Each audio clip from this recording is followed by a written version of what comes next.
ஆதாரமாக நமக்கு தந்திருக்கிற வேத வசனம் நீதிமொழிகளின் புஸ்தகம் 3ஆம் அதிகாரம் 27வது வசனம். நீதிமொழிகள் 3:27 வாசிக்க கேட்போம். நன்மை செய்யும்படி உனக்கு திராணி இருக்கும் போது அதை செய்யத்தக்கவர்களுக்கு செய்யாமல் இராதே. அல்லேலூயா. நன்மை செய்யும்படி உனக்கு திராணி இருக்கும் போது அதை செய்யத்தக்கவர்களுக்கு செய்யாமல் இராதே என்று ஒரு வேத வசனம் சொல்லப்படுது. அல்லேலூயா. நீதிமொழிகளின் புஸ்தகத்தை நாம் வாசிக்கும் பொழுது இது நடுத்தர வயதுடைய ஒரு மனிதன், அதாவது நடுத்தர வயது அப்படின்னு சொன்னால் ஒரு 40 வயது, ஒரு 50 வயதுக்குள்ள, ஒரு 30லிருந்து ஒரு 50 வயதுக்குள்ள இருக்கக்கூடிய ஒரு நபருடைய வெளிப்பாடுகளை இதில் நாம் பார்க்க முடியும். அல்லேலூயா. நீதிமொழிகளுக்கு அடுத்து என்ன புஸ்தகம் இருக்குது? பிரசங்கியின் புஸ்தகம் இருக்குது. அந்த பிரசங்கியின் புஸ்தகத்தை நீங்கள் படித்து பார்த்தீங்கன்னா 60 வயசுக்கு மேலே உள்ளவங்க எப்படி திங்க் பண்ணுவாங்களோ அதெல்லாம் அங்கே இருக்கும். நீங்கள் பார்த்தீங்க அப்படின்னா இந்த 60 வயசுக்கு மேலே என்ன சம்பவிக்கும் அப்படின்னு சொன்னால், உலகத்தினுடைய ஆசாபாசங்கள், உலகத்தில் இருக்கக்கூடிய அநேக காரியங்கள் அவர்களுக்கு வெறுப்பாய் தோன்றும். எதை விரும்பினார்களோ அது விரும்பப்படாமல் போகும், எதை நாடினார்களோ அது நாடப்படாமல் போகும். அதுதான் அங்கே எழுதப்பட்டிருக்கும். ஆனால் இந்த நீதிமொழிகளின் புஸ்தகத்தை நாம் வாசிக்கும் போது இந்த நீதிமொழியின் புஸ்தகத்தில் அழகாய் சொல்லப்பட்டிருக்கிறது நடுத்தர வயதுடைய ஒரு மனிதனுடைய வெளிப்பாடு. அதாவது இந்த நீதிமொழிகளை எழுதின இந்த சாலமோன் ஞானியினுடைய நடுத்தர வயதில் எழுதினதா இருக்கலாம் என்று சொல்லி வேத ஆராய்ச்சியாளர் சொல்றாங்க. உன்னத பாட்டு இளம் வயதில் எழுதினது, அடுத்து நீதிமொழிகள் நடுத்தர வயதுல, பிரசங்கி முதிர் வயதுல என்று எழுதப்பட்டிருக்கிறது. ஏன் இதில் இப்படி சொல்லப்பட்டிருக்குன்னா, எந்த காலத்துல எதை செய்யணுமோ அதை அந்தந்த காலத்துல செஞ்சிடணும். அல்லேலூயா. அந்த காலத்துல செய்கிறதை செய்யாமல் விட்டா பின் நாட்களில் அதனுடைய பாதிப்புகளை நாம் உணர வேண்டியது. இப்போ சின்ன பிள்ளைகளுக்கு இப்போ என்ன செய்யணும்? சின்ன பிள்ளைங்க இப்போ கல்யாணத்தை பத்தி யோசிக்கணுமா? எதை பத்தி யோசிக்கணும்? படிப்பை பத்தி யோசிச்சா போதும். கல்யாணத்தை பத்தி இப்போ யோசிக்க வேண்டியது. ஒரு 10 வயசு பையன், ஐயோ நமக்கு கல்யாணம் ஆகுமா ஆகாத தெரியலையே அப்படின்லாம் அவசியப்படாது, கவலைப்படவே தேவையில்லை. அல்லேலூயா. ஒரு 15 வயசுல இருக்கிற ஒரு பொண்ணு, எனக்கு இப்போ கல்யாணம் ஆகுமான்னு கவலைப்பட தேவையில்லை, அந்த வயசு வரும்போது ஆகும். ஆனா அதே நேரத்துல அவங்க இப்ப எது மேல கரிசனையா இருக்கணும்? படிப்பின் மேல கரிசனையா இருக்கணும். நான் என்ன செய்யணும், இப்ப நான் எவ்வளவு படிக்கணும், எவ்வளவு என்னை நான் என்ன செய்யணும், தயார்படுத்திக் கொள்ளணும். இந்த உலகத்தினுடைய ஓட்டத்தில், இந்த உலகத்தில் இருக்கக்கூடிய மக்கள் மத்தியில ஒரு நல்ல ஒரு சமூகத்தில் அந்தஸ்தோடு வாழ்கிறதற்கு நான் என்னை எப்படி நான் சரிபடுத்திக் கொள்ள வேண்டும் என்று அப்ப யோசிக்கணும். அப்ப யோசிக்காம நடுத்தர வயது வந்ததுக்கு அப்புறம் ஒரு 40 வயசுக்கு அப்புறம் நான் திரும்ப போய் நான் 10ஆம் கிளாஸ்ல சேர்ந்து படிச்சா எப்படி இருக்கும் அப்படின்னு யோசிக்க கூடாது. அல்லேலூயா. அப்ப என்ன யோசிக்கணும்? இந்த நாட்களில, இந்த வருஷத்துல, இந்த காலங்களில் என்ன செஞ்சிருக்க வேண்டும்?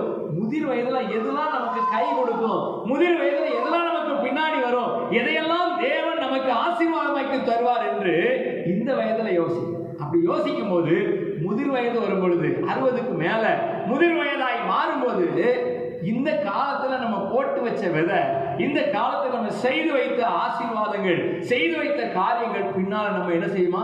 காக்கும். அல்லேலூயா. அதனால தான் வேதம் சொல்லுகிறது, நன்மை செய்ய உனக்கு திராணி இருக்கும் போது அதை செய்யத்தக்கவர்களுக்கு செய்யாமல் இராதே. ஏன் அப்படி செய்யணும்? ஆதியாகமம் 4ஆம் அதிகாரம் 7ஆம் வசனத்தில் சொல்லப்பட்டிருக்கிறது. ஆதியாகமம் 4:7 நீ நன்மை செய்தால் மேன்மை இல்லையோ? அல்லேலூயா. இங்கு காயினை பார்த்து கர்த்தர் சொல்லுகிற வார்த்தை.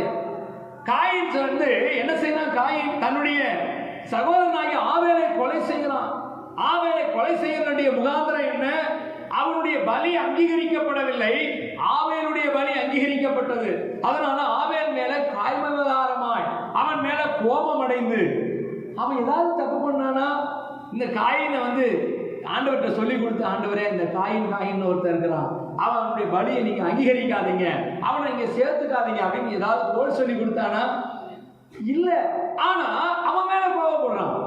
அவன் மேல காய்மதாரமாய் அவன் மேல எழும்பி அவனை கொலை செய்தான் என்றது முதல் கொலை இந்த பூமியில் நடந்திருந்தால் அதுதான் கொலை. அப்போ அந்த காயினை பார்த்து கர்த்தர் சொல்லுகிறார், நன்மை செய்தால் உனக்கு மேன்மை உண்டாயிருக்குமே, நீ ஏன் நன்மை செய்ய மறந்தாய்? இந்த ஆபேலுடைய பலி அங்கீகரிக்கப்பட்டது என்பதை பார்க்கும்போது, ஆபேல் ஆசீர்வாதமாக இருக்கிறான் என்பதை பார்க்கும்போது ஏன் உனக்கு காய்மதாரம், ஏன் அவனை பார்த்தா எரிச்சல் உண்டாகிறது? நீயும் சம்பாதித்திருக்கணும். அல்லேலூயா. சத்தமா ஒரு அல்லேலூயா சொல்லுங்களேன். கார்ல போறவங்கள பார்த்த உடனே நடந்து போறவனுக்கும் பைக்ல போறவனுக்கும் ஒரு வயிற்றெரிச்சல் வரும். என்ன தெரியுமா? அவங்களாம் கார்ல போறாங்க, நானும் நடந்து போறேன். அல்லேலூயா. அவன் கார்ல போறதுக்கு அவன் பிரயாசப்பட்டான், உழைத்தான், சம்பாதித்தான், வாங்கினான். நீ என்ன செய்ய? ஏசப்பாட்ட கேளு. ஏசப்பா, நானும் இதே போல போகணும்னு ஆசைப்படுகிறேன். அல்லேலூயா. நாங்களும் அதே மாதிரி ஆசைப்பட்டோம். ஒரு காலத்துல குழந்தைய வச்சுட்டு, சின்ன குழந்தைய தூக்கிட்டு ஊழியத்துக்கு வருவோம். கக்கதாசத்துக்கு ஊழியத்துக்கு போயிட்டு கக்கதாசிலிருந்து ரிட்டர்ன் வரும்போது மழை, பயங்கரமா மழை பெய்யும். ராஜம்மா சிஸ்டர் வீட்டில் ஒரு சால்வையை வாங்கி மூடிக்கிட்டு வருவோம். சால்வை வாங்கிட்டு மூடிட்டு வரும்போது அந்த வழியா கார்கள் அந்த பக்கம் கார் போகும்போது நான் நினைப்போம், நானும் பாசமா பேசிக்குவோம். என்ன தெரியுமா சொல்லுவோம்? அவங்களுக்கெல்லாம் கர்த்தர் கார் கொடுத்திருக்கிறார், அவங்கெல்லாம் கார்ல போக உதவி செஞ்சிருக்காரு, நாம ஒரு நாள் இதே ரோட்ல கார்ல போவோம். அல்லேலூயா. கர்த்தர் எனக்கு தருவார். அவனை பார்த்து வயிற்றெரிச்சல் படல, ஐயோ அவன் போறானே அப்படின்னு வயிற்றெரிச்சல் படல. அதே போல என்னையும் போக வைப்பார், போக வச்சார். அல்லேலூயா. அப்ப என்ன வேதம் சொல்ற? நீ நன்மை செய்தால் உனக்கு மேன்மை உண்டாகும். ஆண்டவர் சொல்றாரு, நீ செய்ய வேண்டிய காலத்துல நீ நன்மை செய்யாதிருந்தபடினால காயினை கடிந்து கொள்ளுகிறார். அவனை பார்த்து, காயினை பார்த்து சொல்றாரு, நன்மை செய்தால் உனக்கு மேன்மை இல்லையோ? அடுத்த வசனம் அதிலே பின்னால் எழுதப்பட்டிருக்குது, நீ நன்மை செய்யாவிட்டா என்ன நடக்குமா? பாவம் உன் வாசற்படியிலே படுத்திருக்கும். இதை குறித்து வேதத்துல ஒரு விளக்கம் சொல்லப்படுகிறது. வேத ஆராய்ச்சியாளர் என்ன சொல்றாங்க? ஒரு மனிதனுடைய பலி தேவனுடைய சமூகத்தில் அங்கீகரிக்கப்பட வேண்டும். அதுதான் பெரிய விஷயம். நம்ம காணிக்கை கொடுக்கிறது பெருசு இல்ல, அந்த காணிக்கை தேவ சமூகத்தில் அங்கீகரிக்கப்பட வேண்டும். பழைய ஏற்பாட்டு நாட்கள்ல ஆசரிப்பு கூடாரத்தினுடைய முறைமை இருக்கும் பொழுது ஒரு மனிதனை ஆண்டவர் ஆசீர்வதிக்கிறாரா இல்லையாங்கிறத எப்படி பார்க்கறாங்க? அவன் ஒரு புறா குஞ்சை கொண்டு வரலாம், ஒரு ஆட்டுக்குட்டியை கொண்டு வரலாம், ஒரு வெள்ளாட்டு கிடாவை கொண்டு வரலாம், இல்லை என்றால் அவருடைய தகுதிக்கு தக்கதாக ஒரு எருதை கொண்டு வருகிறான். ஒரு நல்ல புஷ்டியான ஒரு எருதை கொண்டு வந்து பலி செலுத்த கொண்டு வந்தா, ஆசாரியர்கள் அந்த பலியை செலுத்தும் போது அந்த பலி பொருளை அந்த பலிபீடத்தில் வச்சு தகனிக்கும் போது தேவன் அந்த பலியை அங்கீகரிக்கவில்லை என்றால், தேவன் அந்த பலியை ஏற்றுக்கொள்ளவில்லை என்றால், அந்த பலி மிருகத்தினுடைய மாம்சத்தை எடுத்து கொண்டு வந்து ஆசாரியர்கள் அவனுடைய வீட்டு வாசலிலே போடுவார்கள். அல்லேலூயா. சத்தமா ஒரு அல்லேலூயா சொல்லுங்களேன். இதுதான் ஆண்டவர் பின்னாட்கள்ல ஆண்டவர் சொன்னதை இதையும் பொருத்தி பார்க்கும்போது, பாவம் உன் வாசற்படியிலே படுத்திருக்கும் அப்படின்னு என்ன அர்த்தம்? அந்த ஆசாரியன் கொண்டு வருகிற அந்த பலி மிருகத்தினுடைய மாம்சம் உன் வீட்டு வாசல்ல போடப்படும். இதைத்தான் ஆண்டவர் தீர்க்க தரிசனமா சொன்னாரு. நீ நன்மை செய்தால் உனக்கு மேன்மை உண்டு, நீ நன்மை செய்யாதிருந்தால் பாவம் உன் வாசற்படியில் வந்து என்ன செய்யும்? படுத்திருக்கும். அப்படின்னா பாவமாகிய அந்த பலி மிருகத்தினுடைய பலி மாம்சம் உன் வாசல்ல போடப்படும். அல்லேலூயா. அடுத்து ஒரு வேதவசனத்தை வாசிக்கிறோம். எபிரேயருக்கு நிருபம் 13ஆம் அதிகாரம் 16வது வசனம். எபிரேயர் 13:16. அன்றியும் நன்மை செய்யவும் தான தர்மம் பண்ணவும் மறவாதிருங்கள், இப்படிப்பட்ட பலிகளின் மேல் தேவன் பிரியமாயிருக்கிறார். அன்றியும் நன்மை செய்யவும் தான தர்மம் பண்ணவும் மறவாதிருங்கள், இப்படிப்பட்ட பலிகளின் மேல தேவன் பிரியமா இருக்கிறார். அல்லேலூயா. பலிங்கிறது என்ன? ஆண்டவருக்கு கொடுக்கிற பலியை குறித்து இங்கிலீஷ்ல சொல்ற சாக்ரிஃபைஸ். தமிழ்ல பலிங்கிறது அப்படியே இங்கிலீஷ் பைபிள்ல பாத்தீங்கன்னா சாக்ரிஃபைஸ் இருக்கு. சாக்ரிஃபைஸ் அப்படியே தமிழுக்கு டிரான்ஸ்லேஷன் பண்ணி பார்த்தா யாகம். ஆண்டவருக்கு கொடுக்கிறது என்னது? காணிக்கை கொடுக்கிறது, பலி செலுத்துகிறதுல எதை குறிக்கிறது? தியாகத்தை குறிக்கிறது. இந்த இந்திய திருநாட்டினுடைய கொடி, மூவர்ண கொடியை குறித்து ஒரு விளக்கம் சொல்லுவாங்க. அது காவி நிறம், அது சிவப்பு நிறமே கிடையாது. இப்ப நம்ம ஆளுங்க சிவப்பு கலர் அடிச்சு எல்லாம் சிவப்பு நிறமா மாறிடுச்சு. ஆனா அந்த மூவர்ண கொடியினுடைய மேல இருக்கக்கூடிய காவி நிறம் எதை குறிக்கிறது? தியாகத்தை குறிக்கிறது. இந்தியாவினுடைய சுதந்திரத்துக்கு பலர் உயிர் தியாகம் செய்திருக்கிறாங்க.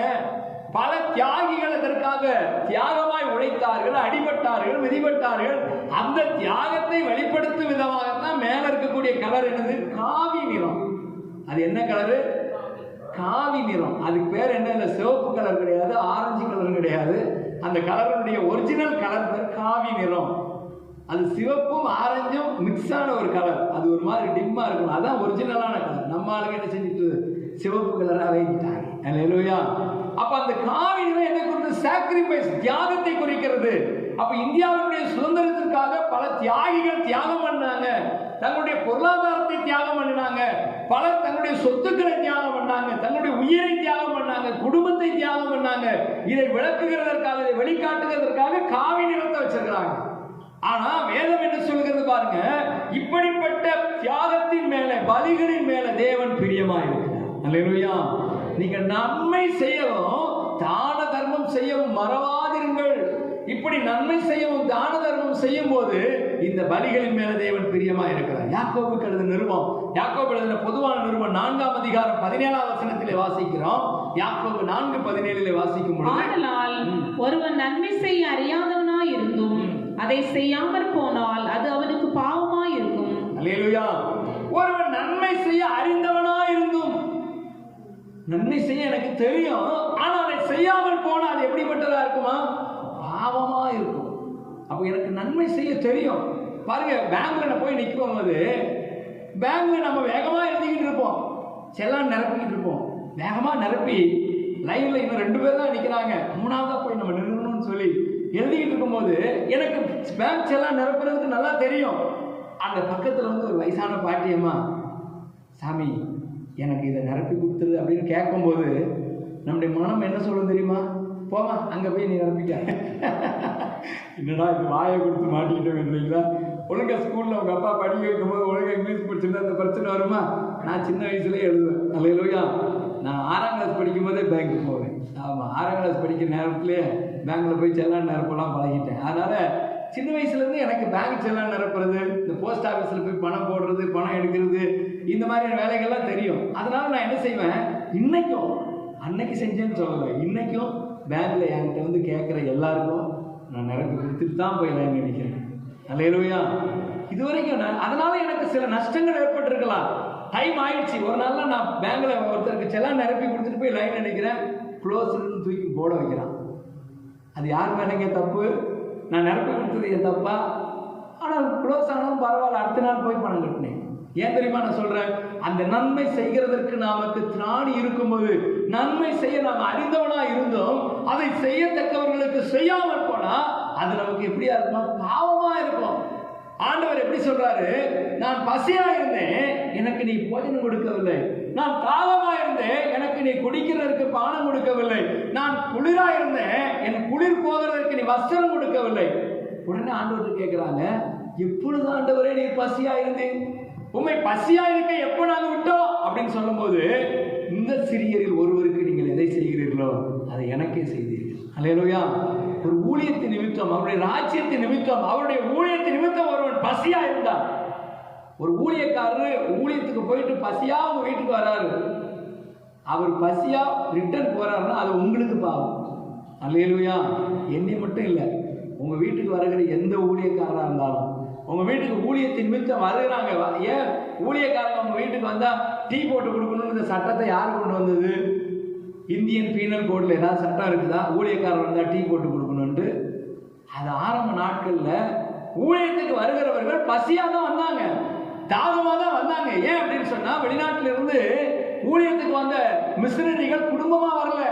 வெளிநாட்டில இருந்து ஊழியத்துக்கு நம்முடைய தென் மாவட்டங்களில் இருக்கக்கூடிய ஊழியத்துக்கு வந்த ராபர்ட் கால்டுவெல் அப்படின்னு சொல்லக்கூடிய ஒரு மிஷனரியை குறித்து, கால்டுவெல் ஐயர்னு அவரை குறித்து சொல்லுவாங்க. அவரை குறித்து சொல்லும் போது சொல்றாங்க, அந்த ராக்லாண்ட் அப்படின்னு ஒரு ஐயரை சொல்லுவாங்க. அவரெல்லாம் வரும்போது குடும்பமா வரல, ஃபேமிலியா வந்து இங்க வந்து தங்கியிருக்க முடிய செய்யல. அவர் தனியா வந்தாரா, குதிரையில வருவாராம். குதிரையில வரும்போது அவருக்கு வழியில பசி. இன்னைக்கு இருக்கிற மாதிரி ஹோட்டல்லாம் அன்னைக்கு கிடையாது, பணத்தை கொடுத்து சாப்பிடலாம் முடியாது. பசியா அவர் வரும்போது அந்த திருநெல்வேலி மாவட்டம், தூத்துக்குடி மாவட்டத்தில் இருக்கக்கூடிய கிராமங்கள் இருக்கக்கூடிய மக்களுடைய வீட்டு திண்ணையில் வந்து உட்கார்ந்து இருப்பாராம். அந்த மக்கள் என்ன செய்வாங்க தெரியுமா? கூழ் சமைச்சிட்டு இருப்பாங்க. அவங்க வீட்டில் என்ன சாப்பாடு? கூழ் காய்ச்சிக்கிட்டு இருப்பாங்க. அந்த கூழை அவருடைய தலையில் இருக்கக்கூடிய தொப்பியை கலட்டி அந்த தொப்பியில வாங்குவார். ஏன் தெரியுமா? அந்த நாட்களில் ஜனங்க என்ன செய்வாங்க, இவங்களை கிறிஸ்தவ மிஷனரிகளை கீழ் ஜாதி நினைச்சாங்க, அந்நியர்கள் நினைச்சாங்க. அதனால அவங்க வீட்டு பாத்திரத்துல சாப்பாடு கொடுக்க மாட்டாங்க. அந்த கூழை தொப்பியில வாங்கி, தொப்பி பாத்தீங்கன்னா அந்த வெளிநாட்டுக்காரங்க போடுற தொப்பி எப்படி இருக்கும்? ஒரு டப்பு மாதிரி இருக்கும், பாத்திரமா இருக்கும், சைடுல வெளிப்புமா இருக்கும். அந்த தொப்பியில வாங்கி குடிச்சிட்டு ஊழியம் செஞ்சாங்க. ஆனா அந்த தொப்பியில வாங்கி குடிச்சிட்டு அந்த வீட்டை ஆசீர்வதிச்சுட்டு போனாங்க. அல்லேலூயா. அந்த ராபர்ட் கால்டுவெல் அந்த நடந்த பகுதிகள், நடந்த ஊழியம் செஞ்ச பகுதிகள் எல்லாம் இன்னைக்கு போய் பாருங்க. அன்னைக்கு தொப்பியில கூடு ஊத்துனோம்னா இன்னைக்கு 3 மாடி பில்டிங் கட்டிட்டு உட்கார்ந்து. அல்லேலூயா. அந்த சந்ததிகள் ஆசீர்வதிக்கப்பட்டாங்க. வேதம் சொல்லுது, உன் சந்ததியின் மேல் என் ஆசீர்வாதத்தை, உன் சந்தானத்தின் மேல் என்னுடைய ஆவியை ஊற்றுவேன். ஆண்டவர் பாருங்க, அந்த சந்ததிகள் இன்னைக்கு சும்மா விடல, அவங்க இன்னைக்கு உயர்ந்த நிலையில ஆசீர்வாதமா மேன்மையா பல ஊழியங்களுக்கு அள்ளி கொடுக்கிறதா இருக்க காரணம் என்ன? என்றைக்கோ ஒரு மிஷினரி பசியா வந்தாருயா, என்றைக்கோ ஒரு மிஷினரி தாகமா வந்தாரு. அந்த பகுதியில் பார்த்தீங்கன்னா பனைமரம்லாம் ஜாஸ்தி. பனைமரத்தில் மேலே உட்காந்துட்டு பனைமரத்தில் பதநீர் இறக்கிட்டு இருப்பாங்க. அந்த பதநீர் இறங்கிட்டு இருக்கக்கூடிய இடத்துல இந்த மிஷினரி நடந்து போனால் மேலே இருந்து அந்த பனைமரத்தில் இருக்கக்கூடிய அந்த ஓலையில் ஒரு பகுதியை வெட்டி கீழே போட்டு, ஐயா இருங்க நான் பதநீர் கொண்டு வந்து தரேன் அப்படின்னு சொல்லி தாகமாக போன அநேக மிஷினரிகளுக்கு பதநீர் ஊற்றினா பாருங்க. அந்த பதநீர் ஊற்றின பிள்ளைகள்லாம் இன்னைக்கு ஃபாரின்ல படித்து பெரிய பெரிய ஆளார்கள். அல்லேலூயா. என வேதம் சொல்லுகிறது, என் நாமத்தின் நிமித்தம் நீங்கள் காண்பித்த அன்புள்ள பிரயாசத்தை மறந்து விடுகிறதற்கு தேவன் அநீதி உள்ளவர் அல்லவே. அல்லேலூயா, அல்லேலூயா. வானமும் பூமியும் படைத்த நல்ல தேவனிடம் இருந்தே, வானமும் பூமியும் படைத்த எனக்கு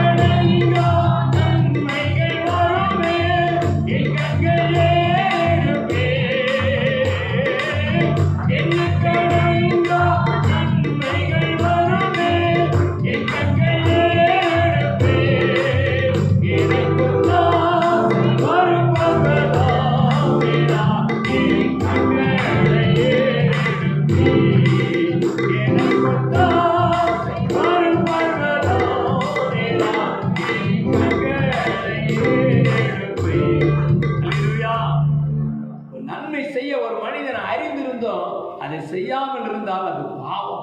அல்லேலூயா.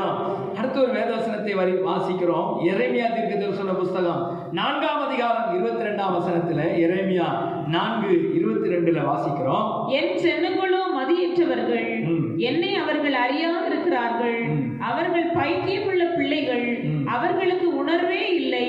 பொல்லாப்பு செய்ய அவர்கள் அறிவாளிகள், நன்மை செய்யவோ அவர்கள் அறிவில்லாதவர்கள். அல்லேலூயா. ஆண்டவர் தம்முடைய ஜனங்களை குறித்து சொல்றார், என் ஜனங்கள் அறிவில்லாதவர்கள், என் ஜனங்கள் பைத்தியம் உள்ளவர்கள், என் ஜனங்கள் உணர்வில்லாதவர்கள். ஆனா எதுல அறிவாளிங்க? பொல்லாப்பு செய்கிறதற்கு அறிவாளிகளா இருக்கிறாங்க. அல்லேலூயா. சத்தமா ஒரு அல்லேலூயா சொல்லுங்க. எங்க ஸ்கூல்ல எங்க ஆசிரியர் பாடம் நடத்தும் போது கணக்கு ஒரு ஃபார்முலாவை போட்டு, இந்த ஃபார்முலாவின் படி கணக்கு போடணும். அந்த ஃபார்முலாவை போட்டு சொல்லி கொடுத்துட்டு, சரி இதை போடுப்பா போர்டில் அப்படின்னு சொல்லுவார். உடனே ஒருத்தர் போவான், போயிட்டு என்ன செஞ்சிருவாங்க, போர்டில் அந்த கணக்கை தப்பாக போட்டுருவாங்க. போட்ட உடனே எங்கள் சார் சொல்லுவார், டே இந்த ஃபார்முலா படி போட்டால் சரியாக தான் போடவே முடியும், எப்படிடா நீ தப்பாக போடுறேன்? அல்லேலூயா. அதனால் நாங்கள் சில வீடுகளில் சாப்பிடுவோம், சில வீடுகளில் எல்லாரையும் நான் குறையாக சொல்லலை, சாப்பிட்டுட்டு நான் வரும்போது கேட்பேன், பாஸ்டர் மட்டும் சொல்லுவேன், இப்படி டேஸ்ட் இல்லாமல் சமைப்பது எப்படின்னு அவங்ககிட்ட கேட்டு தெரிஞ்சுக்க. அல்லேலூயா. நார்மலாக பருப்பை போட்டு அதில் கொஞ்சம் உப்பை போட்டு கொஞ்சம் காரம் கொஞ்சம் புளி இதெல்லாம் போட்டால் சாம்பார் டேஸ்டாக தான் வரணும். ஆனால் டேஸ்டே இல்லாமல் சாம்பார் வைப்பது எப்படி? இவங்ககிட்ட கேட்டு தெரிஞ்சுக்கோ. அல்லேலூயா. சத்தம் அல்லேலூயா சொல்லுங்களேன். அப்போ டேஸ்டே இல்லாமல் சமைப்பது எப்படிங்கிறது ஒரு ஃபார்முலா இருக்குது போல இருக்கு. ஃபார்முலா படி கரெக்டாக செஞ்சால் அது எப்படி தான் வரணும்? டேஸ்டாக தான் வரணும், டேஸ்டாக தான் இருக்கணும். ஆனால் டேஸ்டே இல்லாமல் பண்ணுறாங்க பாருங்க. அதே போல் பைபிள் சொல்லுகிறது, என் ஜனங்கள் நன்மை செய்கிறதுல அறிவிலிகள் அப்படின்னா அறிவில்லாதவங்க, ஆனால் தீமை செய்கிறதுல ரொம்ப பிரில்லியன்ட். அல்லேலூயா. எப்படி தீமை செய்கிறதுல பிரில்லியன்ட்? சில ஆளுங்க புருஷன் முன்னாடி பேசிக்கவே மாட்டாங்க, சண்டைன்னா அப்படி சண்டை போடுவாங்க, நாயும் பூனையும் சண்டை போட்ட மாதிரி போடுவாங்க, பாம்பும் கீரியும் சண்டை போட்ட மாதிரி போடுவாங்க. ஆனால் பக்கத்து வீட்டுக்காரனுக்கு இவங்களுக்கு சண்டை வந்துட்டு நான் பாருங்க, 2 பேரும் ஒன்றா சேர்ந்து திட்டுவாங்க பாருங்க. அப்போதான் நினைப்பாங்க, என்னடா இது? பக்கத்து வீட்டுக்காரனே யோசிப்பான், என்ன இந்த அம்மாவும் ஒரு நேற்று வரைக்கும் சண்டை போட்டுக்கிட்டாங்க, அடிச்சுக்கிட்டாங்க, இப்போ நம்மளை திட்டும் போது 2 பேரும் சேர்ந்து வந்து திட்டுறாங்களப்பா. அல்லேலூயா. அப்போ தீமை செய்கிறதுல நம்ம ஆளுங்க என்ன செய்ய ஒன்றாயிடுவான். ஒரு காரியத்தை நான் சொல்கிறேன், ஸ்கூலில் படிக்கும்போது இந்த கணக்கு தெரியல, இந்த ஃபார்முலா எனக்கு தெரியல, எனக்கு சொல்லி கொடுன்னு அவன்கிட்ட போய் கேளுங்க, சொல்லியே தர மாட்டான், எனக்கும் தெரியாதுன்னு போயிடுவான். ஆனால் டேய் சினிமாவுக்கு போனா மச்சான் ஒரு 10 ரூபா கொடுறான்னு கேளுங்க, இந்த மச்சான் 15 ரூபா வச்சுக்கோ, போகும்போது ஏதாவது பிஸ்கெட் வாங்கி சாப்பிட்டு போகலாம். நம்ம பாவம் செய்யறதுக்கு மட்டும் ஒருத்தர் காசு கேட்டுப்பாரு. நம்ம ஆளு ஏன் குடிகாரர்கள் பெருகிட்டாங்க தெரியுமா? குடிகாரர்களை குறித்து நேற்று ஒரு செய்தியில எம்டி ஜெகன் சொல்றாரு, குடிக்க வான்னு சொல்லிலாம் கூப்பிட மாட்டானா. எப்போ கேட்டாரு பாஸ்டர்? பாஸ்டமா யோசிக்கிறாங்க. பாஸ்டமா கேட்டுக்கிட்டு இருந்த செய்தியை அப்படி ஓரமா கேட்கறது. எம்டி ஜெகன் சொல்றாரு, குடிக்கவான்னு சொன்னா இவன் என்ன செய்ய மாட்டான்? இவன் பரிசுத்தமானவன், சபைக்கு போறவன், குடிக்க போக மாட்டான். குடிகாரன் கூட நான் சேர மாட்டேன், குடிகாரர்கள் கூட உட்கார மாட்டேன். ஏன்னா பைபிள் சொல்லுகிறது, துன்மார்க்கருடைய ஆலோசனை நடவாமலும் பாவிகளுடைய வழியில் இல்லாமலும் பரியாசக்காரர் உட்காரும் இடத்தில் உட்காராமலும் கர்த்தருடைய வேதத்திலே பிரியமாயிருந்து இரவும் பகலும் அவருடைய வேதத்திலே தியானமாய் இருக்கிற மனுஷன் பாக்கியவான்னு சங்கீதம் 1:2 சொல்லப்பட்டிருக்குது. அதனால நான் போக மாட்டேம்மா. ஆனா அவனை எப்படி கூப்பிடுவானு தெரியுமா? மச்சான், நாங்களாம் ஒரு பார்ட்டி வைக்கிறோம், நம்ம ஸ்கூல்ல ஒன்னா படிச்சவங்களாம் சேர்றோம், நீ வந்து ஒரு கொக்கோ கோலா மட்டும் குடிச்சிட்டு போ. ஏன் கொக்கோ கோலாவை இவர் இங்க குடிக்க மாட்டாரா? அவங்க கூட போனாதான் குடிக்க முடியுமா? உடனே இவர் என்ன செஞ்சிருவாரா? இவர் ரொம்ப பரிசுத்தவான். உடனே இவர் என்ன செய்வாரா? சரி, நான் தான் பரிசுத்தவான் ஆயிட்டு நான் என்ன செய்ய மாட்டேன், குடிகாரர்கள் கூட போய் குடிக்கல, ஆனா என்ன செய்யறேன், கொக்கோ கோலா குடிக்க அவங்க கூட போனேன். போவாரு, போய் ஒரு கொக்கோ கோலா மட்டும்தான் குடிச்சிட்டு வருவார். அந்த கொக்கோ கோலாவை குடிச்சிட்டு வரும்போது இவர் மனசுல, பாவி பயலுங்க, எல்லாரும் பாவம் செஞ்சாங்க, ஆனா நான் என்ன செய்யல, பாவமே செய்யல. நான் அந்த கூட்டத்திலையும் கூட எல்லாரும் சாராயம் குடிக்கிற இடத்துல நான் கொக்கோ கோலா குடிச்சிட்டு வந்தேன் பாத்தீங்களா, அங்கதான் நான் நிக்கிறேயா. அல்லேலூயா. இவருக்குள்ள ஒரு ஆவிக்குரிய பெருமை. ஏன்னா இவர் எல்லாரும் என்ன செய்ய, இவங்க ஃப்ரெண்ட்ஸ் எல்லாம் என்ன குடிக்காரங்களாம், எல்லாரும் இவன் ஃப்ரெண்ட்ஸ் எல்லாம் பீர் குடிச்சானா, இவன் ஃப்ரெண்ட்ஸ் எல்லாம் சாராயம் குடிச்சானா, ஆனா இவன் மட்டும் என்ன குடிச்சிட்டு வந்தாரு, கொக்கோ கோலா குடிச்சிட்டு வந்தாரு. அடுத்த வாரம் ஒரு நாள், மச்சான் போன வாரம் நான் கூப்பிட்ட மாதிரியே இந்த வாரமும் பார்ட்டி வைக்கிறோம்டா, வந்து ஒரு கொக்கோ கோலா குடிச்சிட்டு போட. கொக்கோ கோலா தானே குடிச்சிருவோம் அப்படின்னு இவர் போவாராம். போகும்போது அவன் சொல்லுவானா, கொஞ்சோண்டு பீர் மட்டும் குடிச்சு பாரு. அல்லேலூயா. இவன் சொல்லுவாரான், டேய் நான் கொக்கோ கோலா குடிக்க தான் வந்தேன், நீ வேணா குடிச்சு பாரு, அதே டேஸ்ட் தான் இருக்கும் இதுவும். உடனே இவர் என்ன செஞ்சிருவாரு, பொழுக்குன்னு வலி விழுந்துருவாரு. அல்லேலூயா. சத்தமா ஒரு அல்லேலூயா சொல்லுங்களேன். இதெல்லாம் யார் செலவுல நடக்கும் தெரியுமா? அவன் செலவுல. இவன்கிட்ட காசே கேட்க மாட்டாங்க. ஒரு மனுஷனை கெடுக்கிறதுக்கு, நம்மால் ஓசியில வாங்கி கொடுக்கிறதுக்கு இன்னைக்கு ஆட்கள் ரெடி. ஒரு மனிதனுக்கு பாவம் செய்கிறதற்கு, அதான் வேதம் சொல்கிறது, என் ஜனங்கள் பாவம் செய்யறதுக்கு அக்கிரமம் செய்யறதுக்குலாம் அறிவாளிகளா இருக்கிறாங்க, நன்மை செய்யறதுல அறிவே இல்லாம இருக்கிறாங்க. அதான் என்ன அறிவு, நன்மை செய்யறதுல அறிவு இல்லாம இருக்கிறாங்களே, அந்த அறிவு என்னங்கிறத நம்ம தெரிந்து கொள்ளணும். ஏன்னா ஆண்டவர் இந்த பலிகளின் மேல பிரியமா இருக்கிறார். இந்த நன்மை செய்கிற அறிவின் மேல, இந்த நன்மை செய்கிற காரியத்தின் மேல தேவன் பிரியமா இருந்து அவர்களை ஆசீர்வதிக்கிறார். அதான் சொல்றாரு, நீ நன்மை செய்தால் உனக்கு மேன்மை இல்லையோ. காயின் காணிக்க தானங்க கொண்டு வந்தான், காணிக்க கொண்டு வந்தவனை போய் இப்படி திட்டலாமா? காணிக்க கொடுத்தவனை போய் இப்படி ஆண்டவரை சபிக்கலாமா? யோசிச்சு பாருங்களேன். காயின் கொண்டு வந்தது காணிக்க தானே. சில சொல்லுவாங்க, காயின் என்ன செஞ்சாரு, நிலத்தில் இருக்கக்கூடிய சொத்தையான கத்திரிக்காய், அழுகி போன புளியங்காயெல்லாம் கொண்டு வந்தார். அப்படிலாம் கிடையாது. அவர் கொண்டு வந்தது எல்லாமே கரெக்டு தான். நிலத்தின் கனிகளில, விளைச்சலில, தானியங்கள் எல்லாம் கொண்டு வந்தாரு. ஆனா அந்த காயின் கொண்டு வந்த காணிக்கை என்ன இல்லை, சாக்ரிஃபைஸ் இல்லை, தியாகம் இல்லை. அல்லேலூயா. காணிக்கையை கொண்டு வந்தார், அது பலி இல்லை. பலினா என்ன செய்யணும், ரத்தம் சிந்தப்படுகிறது தான் பலி. அல்லேலூயா. இந்த கான்செப்டை யாரு பிடிச்சிட்டான்னா, ஆபேல் பிடிச்சிட்டான். ஆபேலுக்கு தெரியும் ஆண்டவரை எப்படி நம்ம உடன்படிக்கை பண்ணணும், ஆண்டவரை எப்படி சந்தோஷப்படுத்தணுங்கிறத ஆபேல் கண்டுபிடிச்சிட்டான். அதனால அவன் ரத்த சம்பந்தமான உறவை ஏற்படுத்தும்படியாய், நான் உம்மோடு கூட ரத்த சம்பந்தமான உறவில் இருக்க விரும்புகிறேன் என்று ரத்தம் சிந்துகிற ஒரு பலியை கொண்டு வந்தான். ஆனா காயின் கொண்டு வந்தது, ஒருவேளை நான் நினைக்கிறேன் அன்னைக்கு இருந்த விலை, இப்போ ஒரு விலையை வச்சுக்கோமே, ஒரு ஆட்டுக்குட்டி எவ்வளவு விலைக்கு வாங்கலாம்? ஆட்டுக்குட்டி எவ்வளவுக்கு வாங்கலாம்? ஒரு 2000 ரூபாய்க்கு ஒரு ஆட்டுக்குட்டி, சின்ன குட்டியா இருக்கட்டுமே, ஒரு 2000 ரூபாய்க்கு ஒரு ஆட்டுக்குட்டி வாங்கலாம். ஆனா காயின் கொண்டு வந்த அந்த நிலத்தின் கனிகளும் அந்த விளைச்சல்களையும் பார்க்கும்போது 5000 ரூபாய்க்கு கொண்டு வந்தான். காயின் கொண்டு வந்து எவ்வளவு? 5000 ரூபாய்க்கான பொருளை கொண்டு வந்திருக்கான். இவன் 2000 ரூபாய் ஆட்டுக்குட்டியை வாங்கிட்டு வந்தான். இவன் கூட நினைச்சிருப்பான், அவன் தம்பியை பார்த்துட்டு, ஒரே ஒரு ஆட்டுக்குட்டியை கொண்டு போறேன், நான் பாரு எவ்வளவு, ஒரு மூட்டை ராகி கொண்டு போறேன், ஒரு மூட்டை கோதுமையை கொண்டு போறேன், ஒரு மூட்டை நெல்லை கொண்டு போறேன். யாருக்கு? ஏசப்பாவுக்கு கொண்டு போறேன். ஆனா அவன் ஆசீர்வதிக்கப்பட்டான், இவன் சபிக்கப்பட்டான். ஏன் அப்படின்னு சொன்னா, அவன் செய்யத்தக்க விதமாக செய்யல, செய்யத்தக்கவர்களுக்கு செய்யல. அந்த காணிக்கையுடைய சாராம்சம் அவனுக்கு புரியல, அந்த பலியினுடைய மேன்மை அவனுக்கு புரியல. வாசிப்போமே, ரோமருக்கு எழுதின நிருபம் 7ஆம் அதிகாரம் 18ஆவது வசனத்தில் வாசிக்கிறோம். ரோமர் 7:18 இந்த பலியை குறித்து அங்கே எழுதப்பட்டிருக்கிறது. அது எப்படி எனில், என்னிடத்தில் அதாவது என் மாம்சத்தில் நன்மை வாசமாய் இருக்கிறதில்லை என்று நான் அறிந்திருக்கிறேன். நன்மை செய்ய வேண்டும் என்கிற விருப்பம் என்னிடத்தில் இருக்கிறது, நன்மை செய்வதோ என்னிடத்தில் இல்லை. நன்மை செய்ய வேண்டும் என்கிற விருப்பம் என்னிடத்தில் இருக்கிறது, நன்மை செய்கிறதோ என்னிடத்தில் இல்லை. அல்லேலூயா, சத்தமா ஒரு அல்லேலூயா சொல்லுங்களேன். தசமபாகம் கொடுக்கணுங்கிற விருப்பம் எனக்கு இருக்குது, ஆனா தசமபாகம் கொடுப்பதோ என்னிடத்தில் இல்லை. சத்தமா ஒரு அல்லேலூயா சொல்லுங்க. வராது, சத்தமே வராது. அல்லேலூயா. காணிக்கை கொடுக்கணுங்கிற விருப்பம் எனக்கு இருக்குது, ஆனா காணிக்கை கொடுக்கும் போது எனக்கு கை வர மாட்டேன். அல்லேலூயா.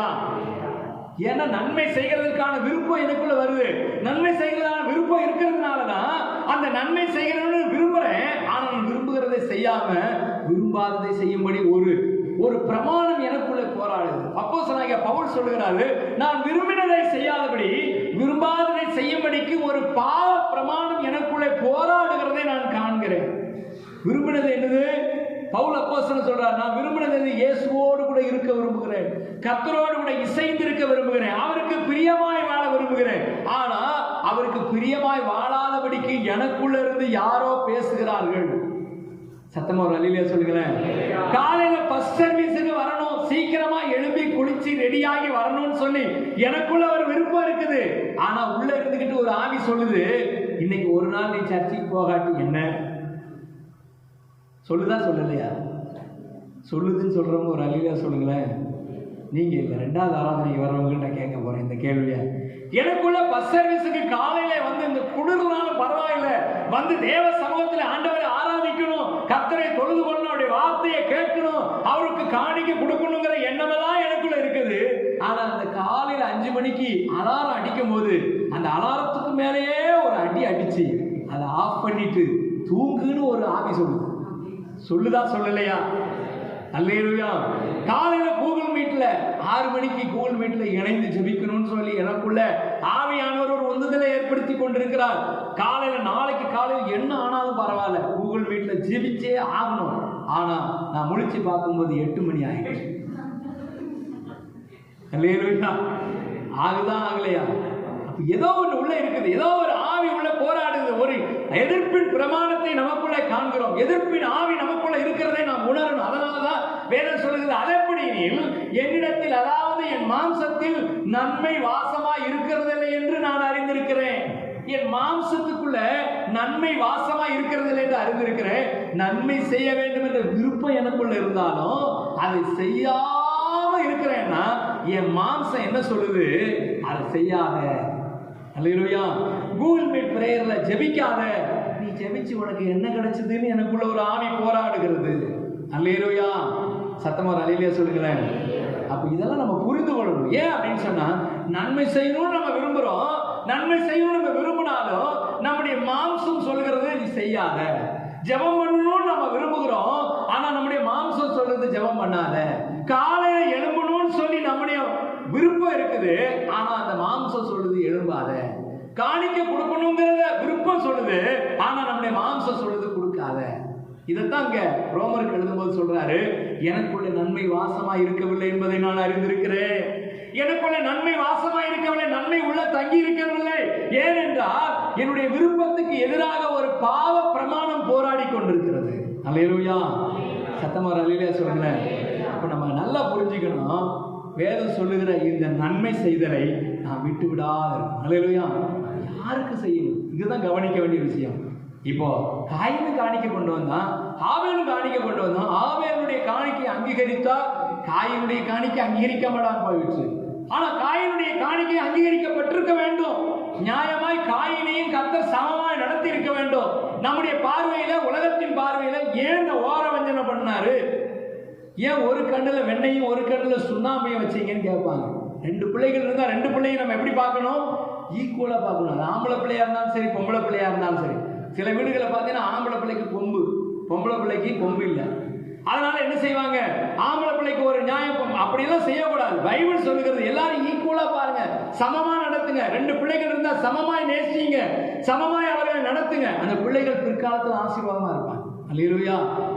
இங்க யாக்கோபு ஏசாவுடைய சம்பவத்தை நீங்க பார்க்கும்போது, யாக்கோபு அவனுடைய அம்மாவை சார்ந்து கொள்கிறான், ஆனா ஏசா அப்பாவை சார்ந்து கொள்றான். அப்பா பிள்ளை அம்மா பிள்ளை, அப்பாவுக்கு அவனை பிடிக்கும், அம்மாவுக்கு இவனை பிடிக்கும். இப்படியே அவங்க தட்டி கொடுத்தே வளர்த்துட்டாங்க. கடைசியில் அவன் 2 பேரும் என்ன செஞ்சு அடிச்சுக்கிறான், 2 பேரும் சண்டை போடுறான், கொலை பண்றதுக்கு போறான். ஒருத்தன் ஏசா யாக்கோபை கொலை செய்ய முயற்சி பண்றான். அதனாலதான் பயந்து யாக்கோபு ஊரை விட்டே ஓடுறான். அல்லேலூயா. தப்பு யார் மேல தெரியுமா? ரெபெக்கா மேல தப்பு. ரெபெக்கா என்ன செஞ்சிருக்கணும் தெரியுமா? அவன் வயிற்று பசியோடு கூட வரான், வயிற்று பசியோடு கூட வந்து கூழ் சமைத்து கொண்டிருக்கக்கூடிய யாக்கோபிடத்துல கேட்கும்போது யாக்கோபு என்ன சொல்றான், இவன் சேஷ்ட புத்திர பாகத்தை தந்தாதான் நான் கூழ் தருவேன்னு சொன்னா, இந்த அம்மா வந்து என்ன பண்ணிருக்கணும், ஓங்கி ஒரு அடி கொடுத்து அண்ணனுக்கு பசிக்கு என்ன செய்யணும், கொடுத்துட்டு சாப்பிடணும். சொல்லணுமா சொல்ல வேண்டாமா? ஒரு பாக்கெட் பிஸ்கட்டை வாங்கி பிள்ளை கையில் கொடுத்துட்டு மொக்குன்னு மொக்குது அந்த பிள்ளை. பக்கத்தில் ஒரு பிள்ளை உட்காந்து பார்த்துக்கிட்டே இருக்குது. அந்த குழந்தைக்கு கொடுக்காம சாப்பிட்ரு, ஒழிச்சு வச்சு சாப்பிட்ரு அப்படின்னு சொல்லி கொடுக்குறோம். ஆனால் அந்த பிள்ளைக்கு என்ன சொல்லி கொடுக்கணும், பக்கத்தில் இருக்கிற அந்த பிள்ளைக்கு ஒரு பிஸ்கட்டை கொடுத்துட்டு சாப்பிடு. அல்லேலூயா. சத்தமாக ஒரு அல்லேலூயா சொல்லுங்களேன். ஒருத்தர் போட்டிருக்கிறாரு ஃபேஸ்புக்கில், அதாவது நம்முடைய சாப்பாடு எப்போ இனிக்கும், சாப்பாடு எப்போ இனிக்கும் அப்படின்னு சொல்லி ஒரு கேள்வி கேட்டாரா ஒரு ஆசிரியர். ஒருத்தர் சொன்னானா, சாப்பாடு எப்பொழுதும் சுவையா இருக்கும், அது இனிக்கும்ன்றதை காட்டிலும் எப்பொழுது சுவையா இருக்கும், சாப்பாடு சுவையா இருக்கு, உப்பு போட்டா சுவையா இருக்கும். நான் ஒருத்தர் சொன்னானா, நல்லா அதை டேஸ்டான சாப்பாடா இருந்தா சுவையா இருக்கும், நிறைய எண்ணெய் ஊற்றி நிறைய நெய் ஊற்றி சமைச்சா சாப்பாடு சுவையா இருக்கும். இப்படிலாம் ஒவ்வொருத்தரும் சொன்னாங்களாம். ஒரே ஒருத்தர் சொன்னானா, மற்றவங்களுக்கு பகிர்ந்து கொடுத்தா சுவையா இருக்கும். அல்லேலூயா. எது கரெக்டு? கடைசியில் சொல்றதுதான் கரெக்டு. உப்பு போட்டாலும் சுவையா இருக்கும், இனிப்பு போட்டாலும் சுவையா இருக்கும், அது நெய் ஊற்றி பொரிச்சு வறுத்தா சுவையா இருக்கும். அதை காட்டிலும் மற்றவர்களுக்கு பகிர்ந்து கொடுத்தா சுவையா இருக்கும். இதுதான் கரெக்டான தீம். அல்லேலூயா. வேதம் சொல்லுகிறபடி நாம் செய்யத்தக்கவர்களுக்கு அதை செய்யாமல். கடைசியாக ஒரு வசனத்தை மட்டும் நான் வாசித்து முடிக்க போகிறேன். மார்க் எழுதின சுவிசேஷம் 14ஆம் அதிகாரம் 7-8 வசனங்களை நான் வாசிக்க போகிறேன். மார்க் எழுதின சுவிசேஷம் 14ஆம் அதிகாரம் 7-8 வசனங்களிலே, தரித்திரர் எப்போதும் உங்களிடத்தில் இருக்கிறார்கள், உங்களுக்கு மனது உண்டாகும் போதெல்லாம் நீங்கள் அவர்களுக்கு நன்மை செய்யலாம், நானோ எப்போதும் உங்களிடத்தில் இருக்கிறேன். இவள் தன்னால் இயன்றதை செய்தால் நான் அடக்கம் பண்ணப்படுவதற்கு எத்தனமாக என் சரீரத்தில் தைலம் பூச முந்திக் கொண்டாள். அல்லேலூயா. இங்க பாருங்க, ஒரு சம்பவம் நடக்குது. இயேசு கிறிஸ்துனுடைய சரீரத்துல ஒரு பரிமள தைலத்தை கொண்டு வந்து ஒரு சகோதரி ஊற்றுகிறார். ஊற்றும் போது அங்கிருந்தவர்கள் சீசர்கள்லாம் கேட்கிறாங்க, ஏன் அந்த பரிமள தைலத்துடைய விலை எவ்வளவு? 300 பணம், 300 ரூபான்னு வச்சுக்கிடுங்க. இப்ப இன்னைக்கு இருக்கக்கூடிய பணத்துக்கு 300 ரூபாய் செலவு பண்ணி இந்த பரிமள தைலத்தை வாங்கி கொண்டு வந்து உங்க தலையில ஊத்துறாரு. இதை அப்படியே நீங்க கொடுத்திருந்தா இதை விற்று தரித்திரத்துக்கு கொடுத்திருக்கலாமே சொன்ன உடனே இயேசு கிறிஸ்து அவரை பார்த்து கடிந்து கொள்ளுகிறார். தரித்திரர் எப்போதும் உங்களிடத்தில் இருக்கிறார். அல்லேலூயா. இன்னைக்கு நம்ம நன்மை செய்யறதை சரியா செய்யாதனால சிலர் சாபத்துக்கு உட்படுகிறோம். ஒரு குடிகாரன் குடிச்சிட்டு ரோட்ல படுத்து கிடக்கிறான், குளிர்ல அப்படியே நடுங்கிட்டு இருக்கிறான். அவனுக்கு போய் போர்வை போத்தி விடுறான் லூசு பையன். அல்லேலூயா.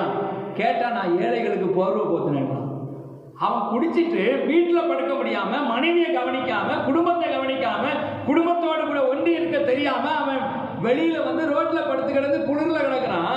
அவனுக்கு போர்வை போத்தி விட்டுட்டு ஊழியக்காரன் சொல்றான், நான் ஏழைகளுக்கு போர்வை போத்தி விட்டேன். அவன் குடிக்கிறதுக்கு நீ சப்போர்ட் பண்ணன்னு அர்த்தம். அந்த சாபம் உன்னையும் உன் குடும்பத்தையும் விடாது.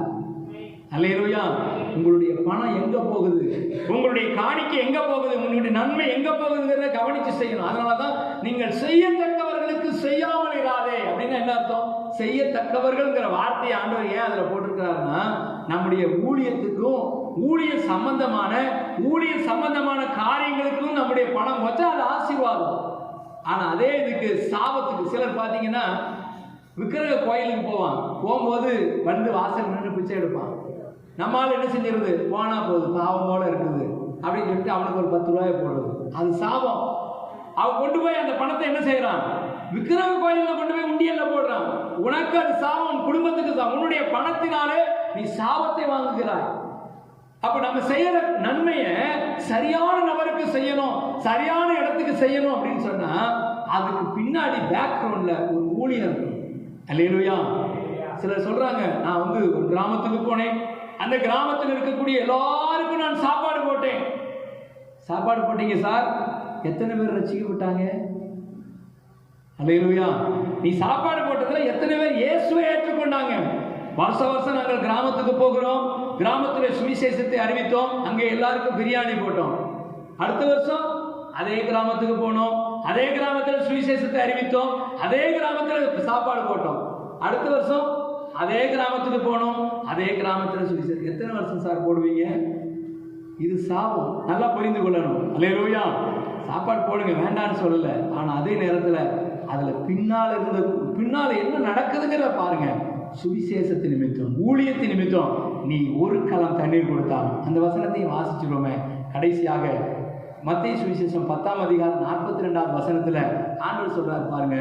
சீஷன் என்னும் நாமத்தின் நிமித்தம், சீஷன் என்ற நாமத்தின் நிமித்தம் இந்த சிறியரில் ஒருவனுக்கு ஒரு கலசம் தண்ணீர் மாத்திரம் குடிக்க கொடுக்கிறவனும் தன் பலனை அடையாமல் போவான் என்று மெய்யாகவே உங்களுக்கு நான் சொல்லுகிறேன். அல்லேலூயா.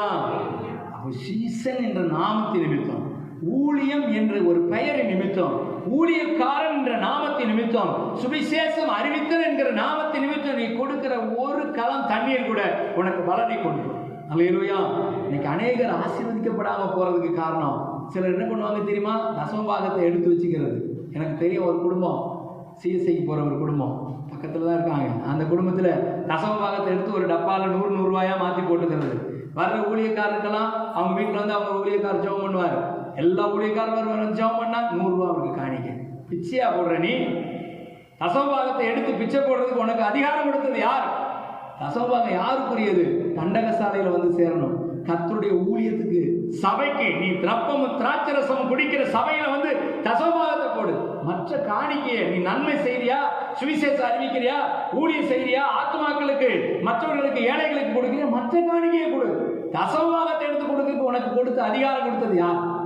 இந்த தவறான உபதேசத்தை இன்னைக்கு பிசாசு உள்ள கொண்டு வந்துட்டான், சபைக்குள்ள கொண்டு வந்திருக்கிறான். நம்ம சபையினுடைய மொத்த ஸ்ட்ரென்த் எவ்வளவு தெரியுமா? 77 குடும்பம் இருக்கணும். இந்த சபையில் எவ்வளவு இருக்கிறோம்? 77 குடும்பம். அரசாங்கம் நிர்ணயித்திருக்கக்கூடிய நிர்ணயம் என்ன தெரியுமா? ஒரு குடும்பம் குறைந்தபட்சம் ஒரு வருஷத்துல 3 லட்சம் ரூபாய்க்கு குறைந்தபட்சம் சம்பாதிக்கிறாங்க. ஒரு வருஷத்துக்கு எவ்வளவு? 3 லட்சம் ரூபாய். அப்படின்னா 3 லட்சம் ரூபாயில தசமபாகம் எவ்வளவு கொடுத்துருக்கணும்? சபைக்கு 30,000 ரூபாய் கொடுக்கணும். 30,000 ஒரு மாசத்துக்கு எவ்வளவு கொடுக்கணும்? நீங்களே சொல்லுங்க, உங்க கணக்கிலே சொல்லுவோம். ஒரு மாசத்துக்கு எவ்வளவு கொடுக்கணும் சபைக்கு? வருஷத்துக்கு 30,000 ரூபாய். அது அப்படி 12ஆல பெருக்குங்களேன். அட்லீஸ்ட் குறைஞ்சபட்சம் ஒரு 2,000 ரூபாய் தசமபாகம் கொடுத்துருக்கணும். அல்லேலூயா. எவ்வளவு? ஒரு 2,000 2,500 ரூபாய் ஒரு மாசத்துக்கு ஒரு குடும்பத்திலிருந்து தசமபாக சபைக்கு வரணும். இதுதான் அரசாங்கத்தினுடைய கணக்கு. ஏன் கணக்கு இல்லை, அரசாங்கத்தினுடைய கணக்கு. குறைந்தபட்சம் 3 லட்சம் ரூபாய் வருமானம் உள்ள ஒரு குடும்பத்துக்கு தான் அரசாங்கமே என்ன செய்யுது? ஸ்காலர்ஷிப் கொடுப்பேன்னு சொல்லுது. அப்படின்னா 3 லட்சம் ரூபாய் வருமானம்னா ஒரு மாசத்துக்கு 20,000 25,000 வரைக்கும் உங்கள் குடும்பத்துக்கு ஒரு வருமானம் இருந்தால் தான் நீங்க என்ன செய்ய முடியும்? ஒரு குடும்பத்தை ரன் பண்ண முடியும் அப்படின்னு சொல்லு அரசாங்கம். அல்லேலூயா. அது வேண்டாம். அப்படி பார்க்க போனா ஒரு மாசத்துக்கு 2,000 2,500 ரூபாய் தசமபாகம் ஒரு குடும்பம் தந்தா 77 குடும்பமும் தசமபாகம் கொடுத்தா நம்மளுடைய சபையினுடைய வருமானம் எவ்வளவு? நீங்களே வீட்டில் போய் கணக்கு போட்டு பாருங்க. அல்லேலூயா. அப்படி வந்துச்சுன்னா நான் இன்னைக்கு இங்க இருந்து உங்களுக்கு சொல்றேன், எந்த சைடுலையும் காலண்டர் அடிக்கவும் நான் காசு கேட்க மாட்டேன், லைட்டு போடவும் காசு கேட்க மாட்டேன், கார் வாங்கவும் காசு கேட்க மாட்டேன், கிறிஸ்துமஸுக்கு பிரியாணி போடவும் தனியாக வசூலிக்கப்படவே மாட்டாது. அல்லேலூயா. இந்த சபையில் இருக்கிற 77 குடும்பத்தாரும் கரெக்டாக தசமபாகம் சபைக்கு நீங்கள் கொடுக்குற நாளில் அன்னைக்கு நான் டிக்ளேர் பண்ணிடுவேன், இனிமேல் எந்த விதமான கலெக்ஷனும் சர்ச்சில் கிடையாது பிரதர். முரளி பிரதருக்கு ஃப்ரீ ஊழியம். தசமபாகம் சபையில் எல்லாரும் கொடுத்துட்டாங்க. காணிக்கு கவர், இவ்வளோ கவர் அடிச்சு வச்சிருக்கிறோம், அந்த கவர் காலியாக ஆக மாட்டாங்க. நான் வேதனையாக சொல்கிறேன். ஏன் தெரியுமா? பெரிய பெரிய சபைகளில், பெரிய பெரிய கூட்டங்களில் இன்னைக்கு ஏன் காணிக்க பிச்சை எடுக்கிற மாதிரி எடுக்கிறாங்க தெரியுமா? நீங்கள் தசமபாகத்தை கொண்டு போய் அங்கே போடுறீங்க, தசமபாகத்தை கொண்டு உங்க இஷ்டத்துக்கு செலவு பண்றீங்க. அதனால தான் அங்கெல்லாம் அப்படி செய்யறாங்க. காரணம் என்ன தெரியுமா? தசமபாக கவர் சபைக்குள்ள இருக்கக்கூடிய கவர்ல ஒரு மாசத்துக்கு 77 கவர் காலி ஆகும் குறைந்தபட்சம். 77 குடும்பம் இருக்கீங்கன்னா 77 கவர் காலி ஆகணும். இந்த கவர் நான் எண்ணி வச்சிருக்கிறேன். ஒரு மாசத்துல எத்தனை கவர் வருது தெரியுமா? தசமா கவர் தனியாக எடுத்து 10 கவர் வர மாட்டேங்குது.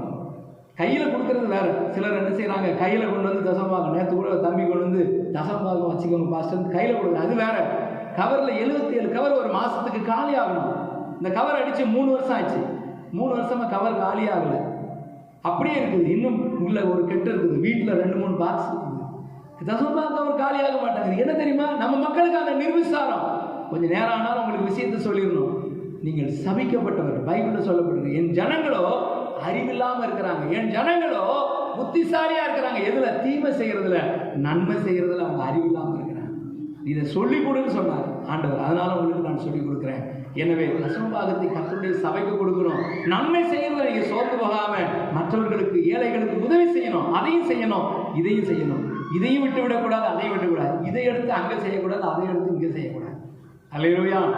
சர்ச்சில் ஒரு காணிக்கையை நம்ம கலெக்ஷன் பண்றோம். கிறிஸ்துமஸ் செலவுக்கு காணிக்கை கலெக்ஷன் பண்றோம். கிறிஸ்துமஸ் செலவுக்கு தான் பயன்படுத்தணும். லைட் வாங்குறதுக்கு, இப்போ ஃபேன் வாங்குறதுக்கு 8 ஃபேனுக்கு நான் காசு வாங்கினேன். ஆண்டுடைய கிருபையினால் உங்க முன்னால கையை உயர்த்தி நான் சொல்றேன், எக்ஸ்ட்ரா நான் காசு போட்டு ஃபேன் வாங்கி வச்சிருக்கேன். அல்லேலூயா. 2000 ரூபாய் தான் உங்ககிட்ட கலெக்ஷன் பண்ணேன். ஒரு ஃபேனுடைய விலை 2150 ரூபாய். கிராம்ப்டன் ஃபேன் 2150 ரூபாய் ஆயிடுச்சு. உடனே 150 ரூபாய் நீங்க தரணும்னு சொல்லி உங்க பின்னாடி வரல. நான் 8 ஃபேனுக்கு எக்ஸ்ட்ரா போட்டு பரவாயில்ல 8 ஃபேன் வாங்கி வச்சாச்சு. அடுத்த வாரம் எக்ஸ்ட்ரா 8 ஃபேனையும் ஃபிட் பண்ணிடுவோம். ஏன் தெரியுமா? அதில் ஒரு ஃபேனை கொண்டு போய் என் வீட்டில் மாட்ட நான் விரும்பினதில்லை. இன்றைக்கி நான் சொல்கிறேன், அதுக்கு இந்த பின்னாடி கிடக்கிற ஃபேனு என்னுடைய கல்யாணத்துக்கு எங்கள் சொந்தக்காரங்க வாங்கி கொடுத்த கிஃப்ட் ஃபேனை நான் சர்ச்சில் தொங்க போட்டுருக்கிறேன். அல்லேலூயா. அந்த 2 ஃபேனும் எங்கள் கல்யாணத்துக்கு யாரோ கிஃப்ட் பண்ண ஃபேனு. யாராவது கொண்டு வந்து போடுவாங்க, போடும்போது சொல்லுவாங்க இது ஏன் ஃபேன் உபயம். சில வீடுகளில் பார்த்தீங்கன்னா, சில சர்ச்சில் பார்த்தீங்கன்னா ஒரு டியூப்லைட் வாங்கி போடுவான். 40 ரூபாய்க்கு டியூப்லைட் வாங்கி கொடுத்து 50 ரூபாய்க்கு பெயிண்ட் வாங்கி அதில் எழுதுவான் உபயம் இப்படின்னு. அந்த உபயம் எழுதுகிற பழக்கமெல்லாம் நமக்கு கிடையாது. நம்முடைய கணக்கு எங்கே இருக்கணும்? யார் கணக்கு வைக்கணும்? பரலோகத்தில் கணக்கு. முழங்கால் படிக்கணும். எல்லாரும் ஆண்டுடைய சமூகத்தில், ஆண்டவரே எங்களுடைய காணிக்கைகளை, எங்களுடைய தசம பாகங்களை நான் சரியான இடத்துக்கு கொடுக்கணும் ஆண்டவரே, ஊழியத்துக்கு கொடுக்கணும் ஆண்டவரே. வேதம் சொல்லுகிறது, நன்மை செய்கிறது நீங்கள் சோர்ந்து போகாமல் இருக்கணும்னா, உங்களுக்கு நன்மையினால மேன்மை உண்டாகணும்னா, உங்க காணிக்கைகள் அங்கீகரிக்கப்பட வேண்டுமானா நீ சரியா கொடுக்க அறிந்திருக்கணும். நன்மை செய்கிறேங்கிற பேர்ல யாரோ சொன்ன உபதேசத்தை கேட்டு நீங்கள் சோர்ந்து போகாதிருங்க. கர்த்தருடைய சமூகத்தில் இந்த வசனத்தை உங்கள் உங்களுடைய வாழ்க்கையில அபியாசிங்க, கடைபிடிங்க. கர்த்தர் உங்களுக்கு பெரிய காரியங்களை செய்வார். ஹல்லேலூயா. உம்மை துதிக்கிறோம் அப்பா. உம்முடைய பரிசுத்தமுள்ள நாமத்தை நாங்கள் மகிமைப்படுத்துகிறோம். இந்த கால வேளையிலும் ஆண்டவரே உம்முடைய பிள்ளைகளுக்கு நன்மை செய்கிறது சோர்ந்து போகாமல் இருக்கத்தக்கதாக, நன்மை செய்கிறவர்களை ஆண்டவர் உற்சாகப்படுத்தத்தக்கதாக தேவன் சொன்ன வார்த்தைகளுக்காக ஸ்தோத்திரம். இந்த நாட்களில் நம்முடைய பிள்ளைகள் அதிகமாய் கர்த்தருடைய ஊழியத்திற்கும், ஆண்டவரே ஏழைகளுக்கும், ஆண்டவர் திக்கற்றவர்களுக்கும் உதவி செய்ய ஆண்டவருடைய பிள்ளைகளுக்கு அனுக்கிரகம் செய்யுங்க. தேவ கரத்தில் ஒப்பு கொடுக்கிறோம். இதில் ஆண்டவரே உடைய பிள்ளைகள் ஆண்டவரே எந்த காரியத்தை குறித்து ஆகிலும் ஆண்டவரே மனஸ்தாபப்படாதபடி கர்த்தருடைய பிள்ளைகளுடைய இருதயத்தில் பேசும்படியாக ஜெபிக்கிறோம், இருதயத்தில் உணர்த்து வைக்கும்படியாக ஜெபிக்கிறோம். இந்த கரத்தில் ஒப்பு கொடுக்கிறோம். ஆசீர்வதிங்க. இயேசு கிறிஸ்துவின் உன்னதமான நாமத்தில் வேண்டி ஜெபிக்கிறோம் எங்கள் ஜீவனுள்ள நல்ல பிதாவே. ஆமென். அல்லேலூயா. நீங்கள் தொடர்பு கொள்ள வேண்டிய எங்கள் முகவரி: இயேசு நம்மோடு சபை, எண் 54/1, இந்திரா நகர், தென்கனிக்கோட்டை. தொலைபேசி எண்கள் 9866515211 9965157399. Our address: இயேசு நம்மோடு சபை, number 54/1, Indira Nagar, Denkanikottai. Phone numbers 9865152311, 9965157399.